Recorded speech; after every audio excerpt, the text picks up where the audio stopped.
இடையில ஒரு சம்பவம் நினச்சிங்க. திடீர்னு எல்லாருடைய அக்கௌண்ட்லையும் ஒரு 5000 ரூபா போட்டார்.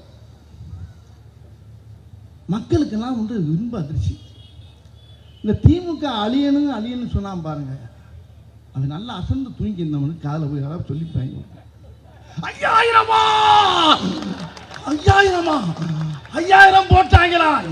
ஏன்டா ஏன் மக்கள் சந்தோஷமா அவங்க என்பதிர்ச்சியோடு இருக்கா? இவையாலாம் அதில் அந்த அதிர்ச்சியில் திமுக அழியன்னு சொன்னவே அதில் பாதி பேர் செத்து போயிட்டாங்க. அந்த நியூஸே வெளியே வரல.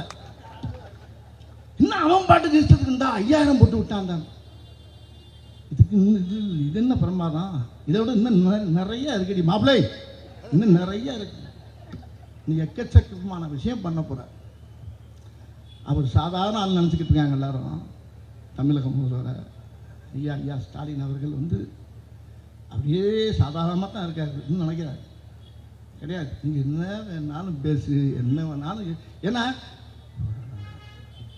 பேச வேண்டிய வசந்த பூரா மேடெல்லாம் பேசினே ஆகணும், பேசிக்கிட்டே இரு.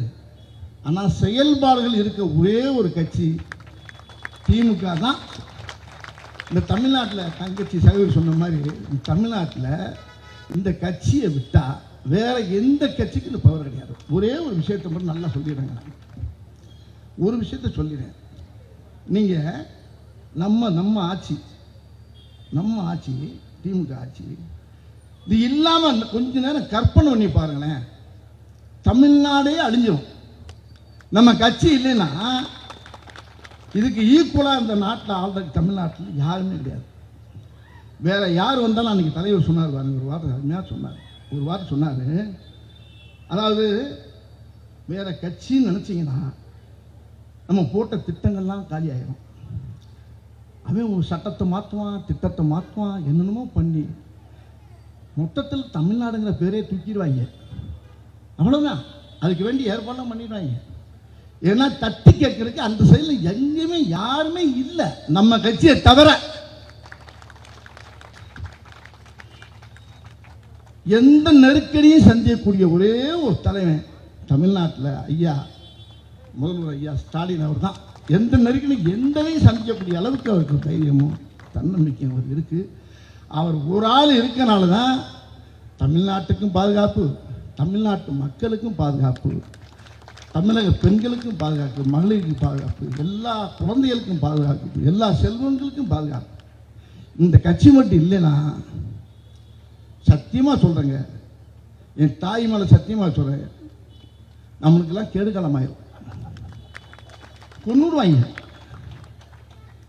யார் இருக்கா சொல்றதுக்கு ஆளே இல்லைங்க. நான் அப்படியே எட்டி பார்க்க உன்னத்தை வேற மாதிரி காணலாம் இருக்காங்க. நம்ம வெற்றி 200க்கு மேலே நம்ம கண்டிப்பாக ஜெயிப்போம். தங்கச்சி சொன்னாங்க பாருங்க, பைவின்னு சொல்லிட்டாங்க, அருமையாக சொன்னாங்க. 200 தொகுதிக்கு மேலே நம்ம 200ங்கிறது லட்சியம், நிச்சயம். 200க்கு மேலே இப்போ ஜெயிக்க போகிறது லட்சியம். ஆனால் அதுக்கு மேலே 34க்கு முதலமைச்சர் யாருன்னா நம்மால் தான், நம்ம தலைவர் தான்.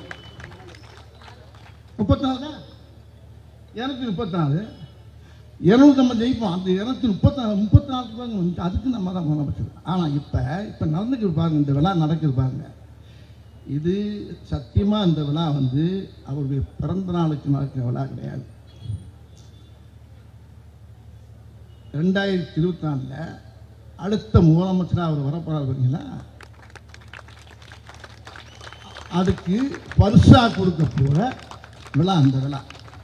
நான் இப்பயே அவருக்கு வாழ்த்து சொல்லினேன். 2வது முறையும் அவர் சிஎம் ஆகி உட்கார்ந்து மக்களுக்கு இன்னும் அள்ளி இறப்பார் பாருங்க. மக்கள் நல்லா அப்படி செழிப்பமாக வாழ வைக்கக்கூடிய ஒரே தலைவர் அவருக்கு இன்னைக்கு இதை நம்ம பரிசா கொடுக்கணும். எல்லா மக்களும் சேர்ந்து, இது மக்கள் ஏற்கனவே முடிவு பண்ணிட்டான், மக்கள் ஜனங்கள்லாம் சேர்ந்து எல்லாம் முடிவு பண்ணியாச்சு. இவர் தான் முதலமைச்சர், இவரை விட்டால் ஒரு ஆள் இல்லைங்கிறது மக்களுக்கு நல்லா தெரியும், எல்லா தாய்மாருக்கும் தெரியும். இது இந்த விழாவுக்கும் சேர்த்து நடக்கக்கூடிய நம்ம பரிசா கொடுக்கக்கூடிய அருமையான விழாவை தான் இன்றைக்கி சேகர் பாபு ரொம்ப அற்புதமாக வச்சுருக்காரு. ஆகையினால தயவு பண்ணி எல்லாருமே நம்ம சாதாரண வந்துடக்கூடாது, கடுமையாக நம்ம உண்மையிலே உழைக்கணும். நம்ம உழைக்கிறதுக்கு பிறந்த கட்சி தான் திமுக. உழைக்கிற கட்சி தான் பூராமே அப்படித்தானே இருக்கான். எல்லாருமே உழைப்பு. அது தலைவரே அப்படிப்பட்ட ஆள் தான். ஆகையினால இது வந்து ஒரு பெரிய மாபெரும் விழா. இந்த விழாவில் நம்ம கலந்துக்கிறது வந்து அவருக்கு அவர் ஜெயிச்சதுனால நடக்கக்கூடிய வெற்றி விழாவாக நான் நினைக்கிறேன்.